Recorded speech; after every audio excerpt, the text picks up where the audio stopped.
What made the high school legend become a legend? Our high school English teacher, Mrs. Thompson, was infamous for her homework policy.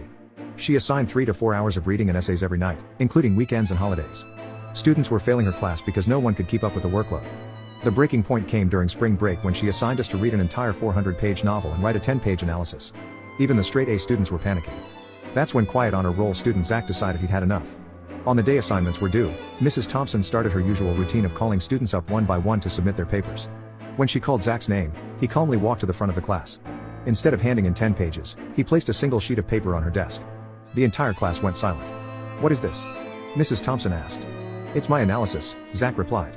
"I calculated that we've been assigned 126 hours of homework in your class this semester but only received 48 hours of actual instruction. That's my analysis." Mrs. Thompson's face turned red. "You'll get an F for this assignment." Zach just shrugged and said, "That's fine. I've documented every assignment this year and compared it to the school's homework policy, which states homework shouldn't exceed